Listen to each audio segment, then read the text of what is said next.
各位朋友大家好，歡迎大家收睇 Software Surfing 呢個節目。咁之前幾集咧都講咗啲嘅旅遊攝影一啲嘅心得啦。咁今集咧我就講翻 Photoshop 啦。今集咧最主要咧想介紹兩個功能啊。包括咧濾鏡裏邊咧有個叫演算上色，咁裏邊有個叫光源效果，另外一個叫反光效果。咁我想用呢兩個效果咧做一啲嘅相片嘅變化。因為今次都比較簡單啦，咁我想咧擺翻喺一個 Photoshop 裏邊嘅基礎方面啦。首先我睇下我哋今日嘅示範照片先啦。見到畫面呢張係原相嚟嘅。咁我最主要咧，我想咧喺右上角咧就加啲光源咧，做成一個好似有背光嘅效果。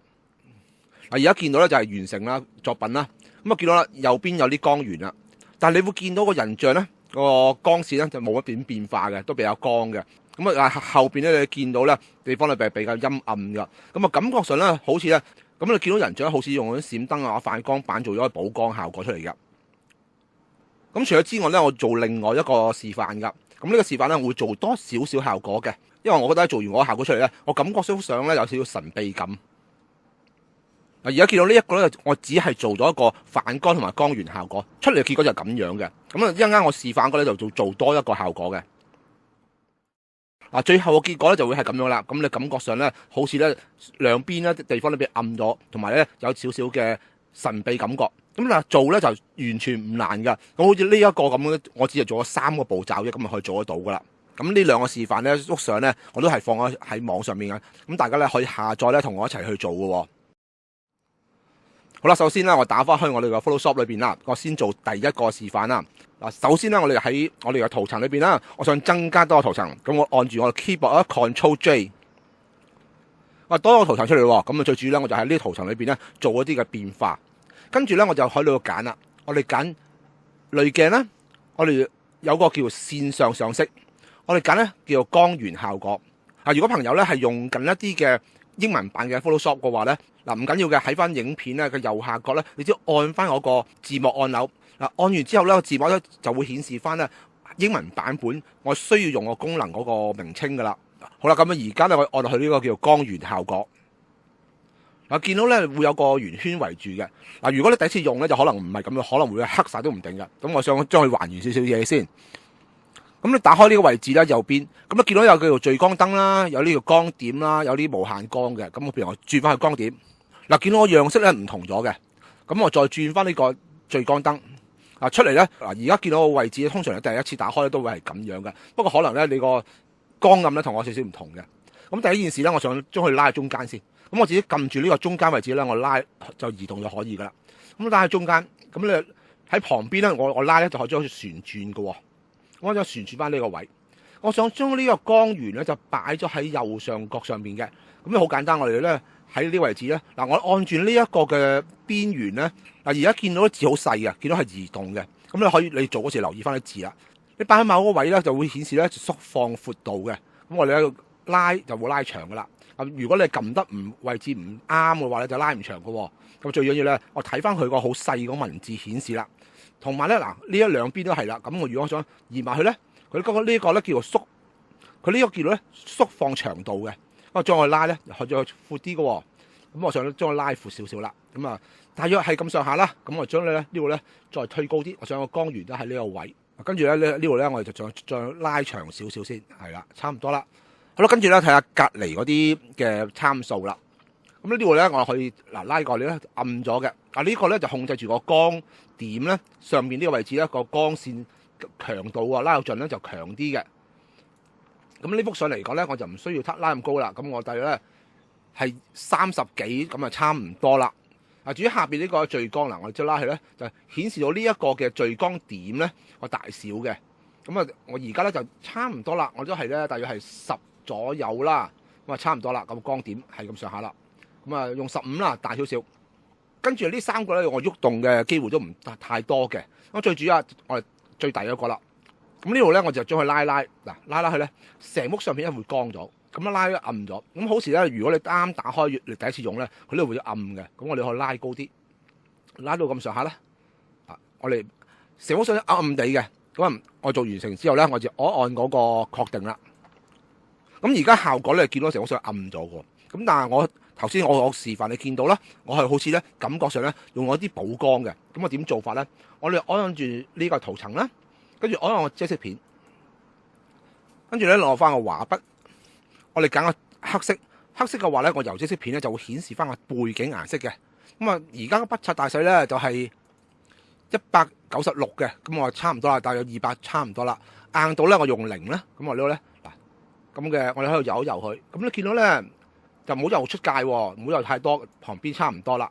咁你見到咧個人個樣啦，個身體咧都係光咗嘅啊，因為呢度咧就件衫黑色嘅，所以咧就比較理想啲嘅效果。如果你成件衫咧都係淺色嘅話咧，就比較難做少少嘅，出嚟咧個邊緣咧就可能冇咁靚嘅。咁啊手部咧我哋都係咁做一做啦。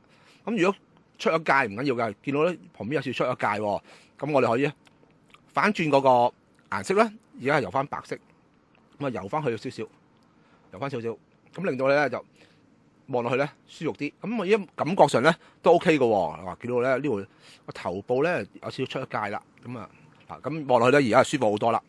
跟住咧我睇下，我係閂咗呢一個眼仔，睇我哋係油得中間有冇漏咗喎。咁你見到咧中間冇漏嘅 OK 啦。咁如果係中間漏咗咧，我哋轉翻黑色，咁我哋可以油一油佢咧啲地方咧，可以咧就變翻黑色噶啦。咁啊就會透咗個底出嚟噶啦。好啦，咁開翻，咁做完咗第一個步驟咯。咁跟住咧我點做咧？跟住咧我想按個 keyboard 咧 Control Alt Shift E。嗱，見到咧複製多咗個圖層出嚟嘅喎。咁呢個圖層咧就等於咧下邊我完成咗呢個位置噶啦。咁跟住咧我哋做第二個步驟啦。同樣啦，我哋按嘅濾鏡啦，我哋揀翻同一樣嘢啦，就呢個演算上色。今次咧我哋揀第一個啦，呢個反光效果。咁見到咧有個光點嘅喎。咁我將佢移咧，呢個光點啦，反光效果移過去，我移翻去頭先我右上角呢個光位，跟住咧我呢度有咗幾個嘢揀嘅，就唔同個鏡頭啦。咁我哋可以咧睇你喜歡嘅喎。咁我今次咧我揀中間呢個啦，35厘米嘅，按落去之後咧，見到呢個有啲光線可以射出嚟啦。咁呢度位置咧，我哋個光個強度啦，我哋拉光啲咧，我哋拉過啲咧又光啲嘅。咁我而家咧就唔需要啦，大約咧都係100左右啦。好啦，跟住咧確定嗱，見到咧出嚟嘅效果咧就後邊咧有啲光源嘅啦。咁而家咧呢個位置咧見到啦，喺左下角咧有個光斑嘅喎。咁你中唔中意呢個光斑咧？隨得你嘅。咁如果你話我唔中意呢個光斑，我好似好怪咁樣，你可以咧將佢抹咗佢嘅。抹嘅方法好簡單，我哋都係咧按住呢個圖層2啦，跟住咧按遮色片。用翻支畫筆，前幾色黑色，咁你喺呢度咧，我哋油咗佢，油佢都得噶咯。咁呢個光斑咧就唔見咗噶啦。因為呢個位置咧本身咧，佢個顏色同下一層嘅圖層咧係一樣嘅，因為佢光線喺呢度咧有啲改變。咁呢個邊咧就冇點變嘅。好啦，咁啊最後咧，我想做多樣嘢，因為我想覺得咧呢幅相咧，好似而家咧呢個係黃昏嘅時間嚟嘅。嗱，而家呢個顏色咧就比較冷啊，咁我想將佢轉比較暖啲嘅色。咁啊未做之前咧，我將呢個圖層咧就做個合併咗先。同樣一樣啦，頭先我哋按住 Control Alt Shift E， 咁見到咧又會多咗個圖層出嚟噶啦。咁呢個圖層咧等於咗下邊呢幾個完成咗之後個結果嚟噶。咁跟住咧我哋揀啦濾鏡啦 Camera Raw， 我哋將我個色溫咧推向呢邊啦，就呢個比較暖色啲嘅。但推完之後咧，發覺幅相好似光咗啲嘅喎。咁如果發覺光啲唔緊要，我將個曝光度推翻低啲，嗱咁咧暗翻啲，我出嚟嘅效果咧就比較似黃昏嘅顏色啦。咁完成之後咧，我哋確定啦，咁幅相咧已經改變咗啦。咁就如果你話有啲朋友咧用緊一個 Photoshop 啦，或者可能唔知咩版本嘅話咧，你開唔到個 Camera Raw 喎，咁點算好咧？咁仲有另外一個方法嘅。咁呢個方法雖然咧出嚟嘅效果冇咁靚，冇 Camera Raw 做出嚟咁靚，因為佢直情改變個色溫，但係出嚟嘅效果亦都差唔多嘅。好啦，咁我熄咗呢個圖層先啦，去翻下邊嘅圖層啦。講我再按一次嘅 Control Alt Shift E 咯。跟住咧，我想喺呢個圖層裏邊改啦。嗱，我喺下邊呢度啲位置啲圓圈度打開佢，我哋揀一個叫色彩平衡。跟住咧呢度見到咧，我哋有個黃色啦，有啲洋紅色。好啦，跟住咧我哋咧喺呢度咧，將呢個黃色咧就拉過嚟呢一邊啦。嗱，拉過嚟邊，見到上一個色啊，顏色咧暖咗嘅咯。咁但係都好似咧就咁上咧光咗啲。咁啊，同樣啦，我呢度打開呢個位置啦，我哋可以將個曝光度打開佢，跟住咧喺呢度咧將布嗰度咧收翻細少少。嗱，個效果咧同頭先用 Camera Raw 做出嚟咧差唔多嘅，但係如果用 Camera Raw 做出嚟咧，佢就會咧效果會靚啲咧，同會真啲嘅。好啦，跟住咧做第二張相啦。咁呢張相咧，我頭先講過啦，我會做多個效果嘅，出嚟咧感覺上咧有少少神秘感。嗱，先做嗰個神秘感效果先，我將佢咧複製個圖層啦。今次咧我唔按 Ctrl J， 我向呢度拉落嚟，呢位置都可以嘅。喺未做之前咧，我哋咧要設定一個前景色先。咁因為前景色咧會影響到一陣間我所做呢一個咁嘅濾鏡噶。我打開呢位置，前景色按落去，我揀翻一個 RGB 嘅顏色啦。咁用翻我而家呢個顏色啦，我哋 R 咧係120，G 咧45，B 咧都係45。我見到呢一個係有少少咧，好似啡紅色嘅感覺嘅。咁因為唔同色一間做出嚟嘅效果唔同嘅，所以但係咧，你哋可以試下喎，嘗試下我改變呢個前景色咧，先至再做呢個效果咧，出嚟可能有啲唔同嘅效果噶啦。好啦，跟住咧，我哋揀翻我哋嘅濾鏡啦，我哋揀翻呢個演算上色。頭先我做過咗兩個啦，今次咧我哋揀一個叫雲彩效果啊。咁按落去咧，見到好怪嘅幅相啦，就變成咁樣喎，好肉酸咁樣。但係見到呢而家顏色咧，都好似帶住咗呢一個咁嘅啡紅色咁嘅感覺㗎。咁如果你呢度咧，我唔係啡紅色嘅話咧，佢會出咗另外一種顏色嘅感覺㗎。同埋呢度咧有少少好似咧我張底片咁嘅喎。嗱，跟住我哋再做啦，我哋喺呢度咧正常度咧，我打開佢，我哋揀咧一個叫覆蓋。嗱，而家見到咧好似陰森好多喎幅相。跟住咧，因為太誇張啦。我想將嗰個透明度咧由100，我改為60，將佢拉大約60左右啦。出嚟嘅效果咧就冇咁頭先咁恐怖咁樣喎。好啦，跟住咧我想按即色片啦。我想將個人像嗰個位置咧就唔用呢個效果嘅。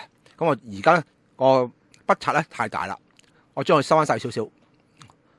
嗱，頭先咧就係用咗200啦，今次用100啦，收翻細少少。咁喺度咧點點。唔需要點太過嘅，點少少，點喺拉去，咁令到個人像呢個位咧就唔會受到呢個圖層嗰個雲彩效果個影響啦。呢度咧隻花呢度都可以撳一撳，出嚟之後效果咧就好好多啦。好啦，跟住咧同樣啦，我哋按住個3個 key 啦，再加 E 之後 Ctrl Alt Shift E 咯。